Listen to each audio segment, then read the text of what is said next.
छत्तीसगढ़ प्रदेश के बीजापुर जिले में शिक्षा विभाग बंद स्कूलों को खोल दिया, परंतु नियमित रूप से नियमित शिक्षक नहीं पहुंच पाते। ऐसे में जिला प्रशासन द्वारा नियुक्त शिक्षा दूत ही आदिवासी छात्र छात्राओं को विषम परिस्थितियों में ज्ञान का दीपक जला रहे हैं और शासन प्रशासन उन शिक्षा दूतों को समय पर मानदेय भुगतान नहीं किए जाने से काफी आक्रोशित है। आज कलेक्टर कार्यालय में रैली के माध्यम से आकर ज्ञापन सौंपा गया और क्या कुछ कहा, देखें ये हमारी ग्राउंड रिपोर्ट।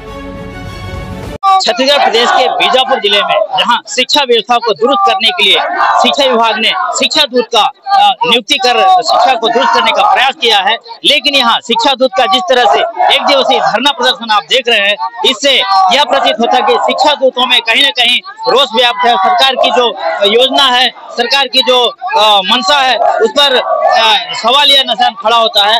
यहाँ पर शिक्षा दूत भी यहाँ पर बहुत सारे आप देख सकते हैं, उनसे हम बात करने का प्रयास पर आप देख सकते हैं सारे शिक्षा दूत यहाँ पर एक दिवसीय धरना प्रदर्शन में जुटे हुए हैं कलेक्ट्रेट ऑफिस के सामने में। हम उनसे जानने का प्रयास करेंगे क्या कुछ मांगे हैं उनका। तो आप लोगों की क्या मांगे हैं? हम लोग की मांगे ये है सर कि हम लोग को पूर्ण रूप से तृतीय एवं चतुर्थ श्रेणी में पूर्ण रूप से स्थानीय भर्ती लागू करवाना है सरकार से, यही हमारी मांग है।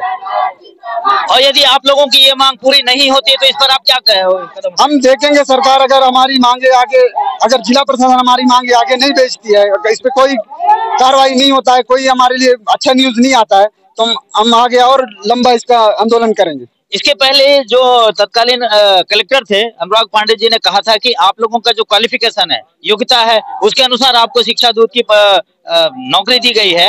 आप क्या कहना चाहेंगे? शिक्षा दूत तो कर रहे हैं लोग, अभी जो बंद स्कूल पड़ा हुआ था उसमें चालू है तो सब कर रहे हैं, लेकिन बात ये है कि हमारी जो यहाँ तृतीय एवं चतुर्थ श्रेणी के तहत जो भी भर्ती होती है सभी विभागों का, एक विभागों का नहीं, जितने भी विभाग है सभी विभाग में पूर्ण रूप से स्थानीय भर्ती लागू, हमारी मुख्य मांग यही है आज का रैली का। तो मैं ये जानना चाहता हूँ कि विषम परिस्थितियों में शिक्षा दूत अन्य स्कूलों में, सारे स्कूलों में, छत्तीसगढ़ के बीजापुर में नक्सल प्रभावित गांव हैं जहां पर स्कूल खोले गए हैं, वहां पर केवल शिक्षा दूत काम कर रहे हैं, शिक्षक हैं वहां पहुंच नहीं पाते हैं। ऐसे जगहों में आप काम करते हैं, क्या कहना चाहेंगे? कितने स्कूलों में शिक्षक भी नहीं पहुंच पाते? ऐसे तो बहुत स्कूल हैं जहाँ पर नियमित शिक्षक या HM है वो नहीं पहुंच पाते हैं, पर उस जगह पे हम लोग शिक्षा दूत बन के एक ऐसे काम कर रहे हैं कि जहाँ पर शिक्षा की हलक जगा रहे हैं, पर हमारे लिए शासन प्रशासन कोई विचार नहीं कर पा रहे हैं, है ना। हमारे साथ अनेक प्रकार की घटनाएं भी होती हैं, कई तरह के, जैसे मुखबिरी के शक में मार भी दिया जाता है। नक्सली आज सुकमा में देखे हैं, नक्सली 3-4 लोगों को मार दिया हमारे शिक्षा दूतों को, और ऐसे ही पुलिस प्रशासन भी हमारे शिक्षा दूतों को जेल भी भेज दिया है। क्या बोलना चाहिए, शासन आज हमारे लिए कोई पहल नहीं कर पा रहे। हम लोग कई बार मांग भी रखे हैं सर इसके बारे में। तो आप देख सकते हैं जिस तरह से हमारे शिक्षा दूत, क्या नाम बताया? मेरा नाम गंभीर तेलाम है, मैं बस्तर संभाग का सचिव हूँ शिक्षा दूत संघ का।